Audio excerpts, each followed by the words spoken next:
Boa noite a todos, que Jesus nos abençoe. Um grupo de espíritas costumava se reunir à sombra do abacateiro, na cidade de Uberaba, para ler e fazer comentários acerca do Evangelho. Desses encontros surgiu o livro A Sombra do Abacateiro, de Carlos Bacelli, que também participava. E no dia 31 de março de 1984, estávamos reunidos quando se recordaram que aquele era o dia do retorno ao mundo espiritual de Allan Kardec. Estavam completando 115 anos. E o tema proposto para aquele dia, para aquela tarde, era baseado no Evangelho segundo o Espiritismo, capítulo 8º, item 4, amar ao próximo. E diversos companheiros falaram e discorreram sobre o assunto. Carlos Bacelli aproveitou a oportunidade para dizer algumas palavras em homenagem a Allan Kardec. Chico Xavier, como sempre, estava presente e para ele foi passada a palavra. E ele então, dizendo apenas que iria fazer um comentário, acrescentando aquilo que Bacelli havia dito, começou a falar sobre o nosso mestre, que era um homem muito estimado, muito querido, nos meios literários e doutrinários, que escreveu muitos livros e que tinha como propósito inaugurar uma livraria espírita, que seria a primeira livraria espírita do mundo. E trabalharam incansavelmente durante 3 meses. Corria o ano de 1869. 10 dias antes da inauguração, prevista para 1º de abril de 1869, ele sentiu uma dor no peito, um incômodo, e faltando 5 dias para a inauguração, conversando com sua esposa, Amélie Boudet, disse-lhe da sua preocupação com aquele incômodo, com aquelas dores, pois que ele precisava inaugurar a livraria. Ela então lhe disse que se ele estivesse sentindo dores, que pudesse adiar então, que adiasse para outra semana. E ele falou sobre as dificuldades dos companheiros que estavam a viajar para Paris, pois que vinham, naquela época, viajando a cavalo e algumas estações precisavam trocar o cavalo. Gastavam muito dinheiro. Cerca de 50 companheiros estavam vindo da própria França, da Bélgica, de outras cidades, para participar desse evento. E ela argumentou que não seria justo. Na condição de esposa, recomendava a ele que adiasse a inauguração. E ele disse que ele precisava estar presente, que não poderia frustrar as pessoas. Na realidade, na visão dele, seria uma caridade.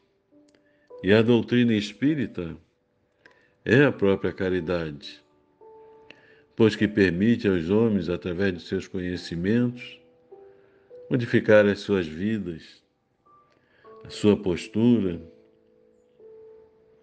e vencer as imperfeições, tornando-se a cada dia um ser mais adiantado, pois que vivemos sob a lei do progresso, da evolução. E argumentava com ela. E ela então disse: já que você insiste, já que esse é o seu pensamento, mas então ele falou de uma outra possibilidade. Mas se eu estiver no dia muito mal, se não tiver condições de ir, ela disse então para ele que eu vou substituí-lo. E se porventura eu vier a desencarnar, mesmo assim, eu estarei lá em seu lugar. E no dia 31 de março de 1869, a véspera da inauguração da livraria, Allan Kardec desencarnou. À noite, alguns companheiros se aproximaram dela, de Amélie Boudet, e falaram da possibilidade de adiar a inauguração. No entanto, ela disse que já havia conversado com Kardec na véspera, alguns dias antes,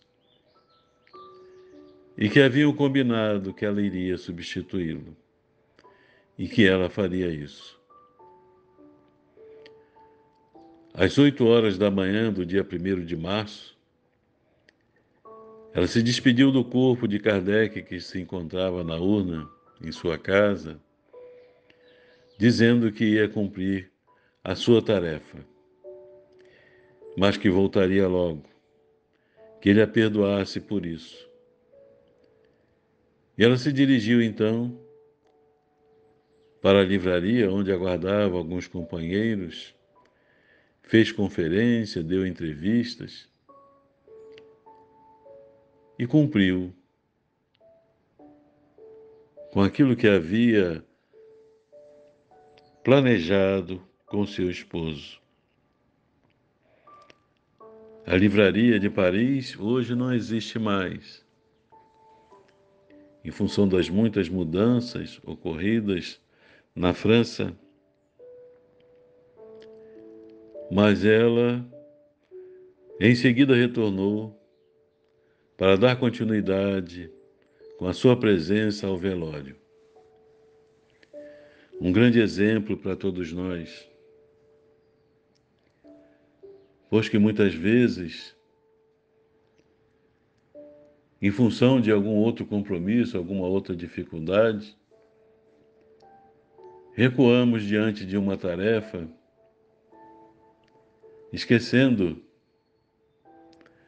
que a doutrina espírita é uma caridade para o ser humano.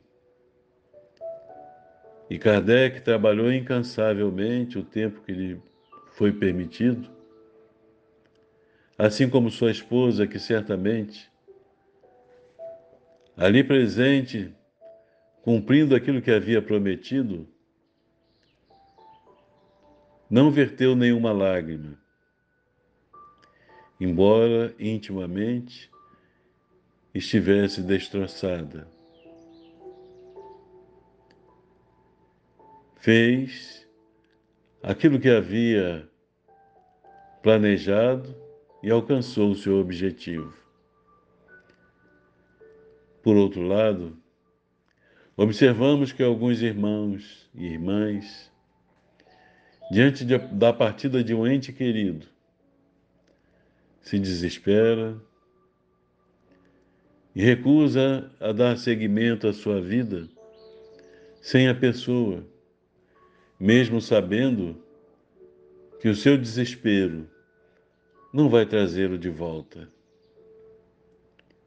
A vida continua no mundo espiritual para aqueles que retornam à pátria dos espíritos, mas continua também num plano físico para que continuemos a viver, a cumprir as nossas tarefas com todo o empenho possível, enquanto Deus nos permitir permanecer por aqui.